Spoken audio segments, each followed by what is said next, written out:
ఈ పర్యటనలో కూడా ప్రత్యేకంగా తీసుకున్న అంశం ఏంటంటే మన ఆంధ్ర ప్రాంతానికి సంబంధించిన ఏవైతే మూలభూత అంశాలు ఉన్నాయో వాటిని హైలైట్ చేసే విధంగా ఒక ప్రయత్నం చేయాలని చెప్పి ప్రతి ప్రాంతానికి సంబంధించి ఒక వైతాళికులు ఉంటారు.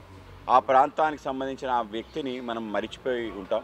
అలాగే ఇవాళ ఆ ఏలూరు సంబంధించిన మా సారథ్యం అనే పర్యటన ప్రారంభించిన సందర్భంలో మేము మొదటగా మన ప్రాంతానికి పెద్ద వ్యక్తి వరప్రసాద మూర్తిరాజు గారు ఎవరైతే ఉన్నారో వాళ్ళని ఆయన విగ్రహానికి నివాళులు అర్పించి వెళ్ళటం జరిగింది. మూర్తిరాజు గారు నిజంగానే ఒక సార్థక జీవితం. సుమారు 1800 ఎకరాలు ఆయన సమాజ సేవకి దారిపోశాడు. మరీ ముఖ్యంగా స్వదేశీ ఉద్యమంలో అగ్రేసర్గా మన ప్రాంతంలో పనిచేయడం జరిగింది.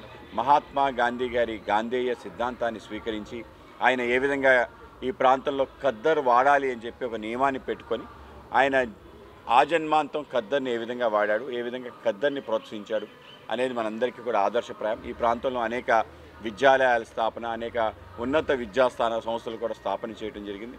ఆ విధంగా ఈ ప్రాంతానికి ఎనలేని సేవ చేసి విద్యాదానం చేసి అలాగే దేశానికి సంబంధించిన అనేక విషయాల పట్ల ఒక మక్కువ కలిగి ముందుకెళ్ళిన వ్యక్తి.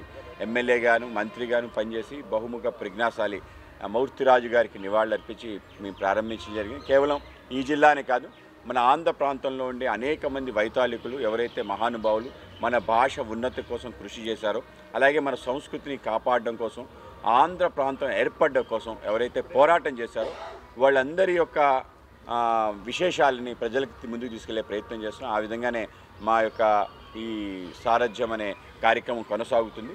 ముఖ్యంగా నేను రాష్ట్ర అధ్యక్షుడు అయిన తర్వాత అనేక రకాల విషయాలు పట్టుకొని శ్రద్ధ పెట్టాలి, వాటిపైన దృష్టి పెట్టే విధంగా పార్టీ సంబంధించిన శ్రేణులు కూడా ఆ విధంగా తీసుకెళ్లే ప్రయత్నం చేస్తాం. ఆ విధంగా ఎంబీసీ ఎవరైతే మోస్ట్ బ్యాక్వర్డ్ కమ్యూనిటీస్గా మనం లెక్కించిన ఎవరు ఇప్పటికీ నెగ్లెక్ట్ కాబడ్డ సంచార జాతులు ఎవరైతే ఉన్నారో వాళ్ళ పట్ల మనకి ఒక అవగాహన పెరగాలి. వాళ్ళకి అనేక రకాల రాయితీలు, సేవలు, సంక్షేమ కార్యక్రమాలు చేయొచ్చు, కానీ మనమందరం కూడా వాళ్ళు గుర్తించాలనే ఒక ఆలోచనతో మొన్న మేము స్ఫూర్తి అని చెప్పి సంచార జాతులు, సదాచార వారసులు, సాంస్కృతిక వారధులు అని చెప్పి ఒక టైటిల్తో కార్యక్రమం చేయడం జరిగింది. మొత్తం రాష్ట్రంలో ఉన్న 36 సంచార జాతుల్ని కలవటం జరిగింది. వాళ్ళందరినీ ఆ కార్యక్రమానికి పిలవటం జరిగింది.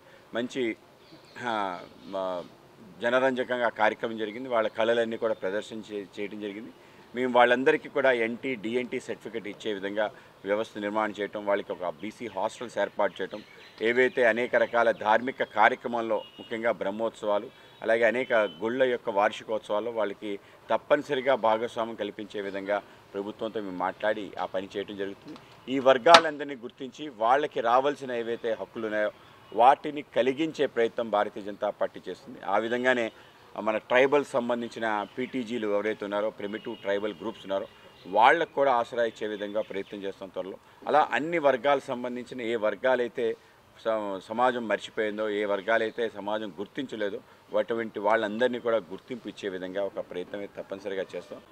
అంటే ఏవైతే కుటుంబమే పరమావధిగా పనిచేసే పార్టీల యొక్క లైఫ్ చాలా తాత్కాలికమని, అది దేశానికి హితం కాదని మా అభిప్రాయం. ఆ విధంగానే మేము వారసత్వ రాజకీయాలు బ్లంట్గా మేము ఎక్కడ యాక్సెప్ట్ చేయం. ఆ విధంగా వీటి సంబంధించిన అంటే ఆ విధంగా ఫ్యామిలీ రన్ పార్టీస్ అయిపోయి ఇవాళ డిఎంకే పార్టీ చూస్తే ఒక సిద్ధాంతంతో ముందుకు వచ్చింది. ద్రవిడియన్ మూమెంట్తో వచ్చి ఇవాళ ఆ మూమెంట్ ఎక్కడైందో తెలియదు. మొత్తం ఆ కుటుంబంలో 17 మంది వివిధ హోదాల్లో ఉండటం, సుమారు 7 మంది ఎంపీలు, ఎమ్మెల్యేలుగా ఉండటం ఏదైతుందో ఇది చాలా దారుణమైన పరిస్థితి. ఒక సిద్ధాంతం కోసం, ఒక ఉద్యమం కోసం ముందుకెళ్ళి మనం మొత్తం మన కుటుంబం చేసేసుకోవటం ఎంతవరకు సబబు. అదేవిధంగా టీఆర్ఎస్ కూడా ఒక ఉద్యమం రూపంలో రావుతుంది. తెలంగాణ అస్తిత్వం కోసం పోరాటం చేసి చివరికి అది కల్వకుంట్ల అస్తిత్వంగా మారింది. కనుక ఆ విధంగా మారినప్పుడు కుటుంబంలో కలహాలు, ఆధిపత్య పోరు, వీటికి పరాకాష్ట అక్కడ చూస్తాం.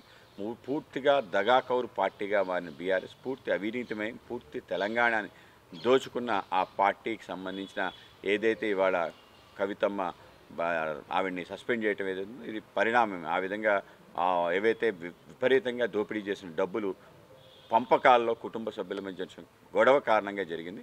లిక్కర్ స్కామ్లో ఆవిడ ఏ విధంగా ఇరుక్కుంది, ఏ విధంగా అవినీతి చేసింది అందరికీ తెలుసు.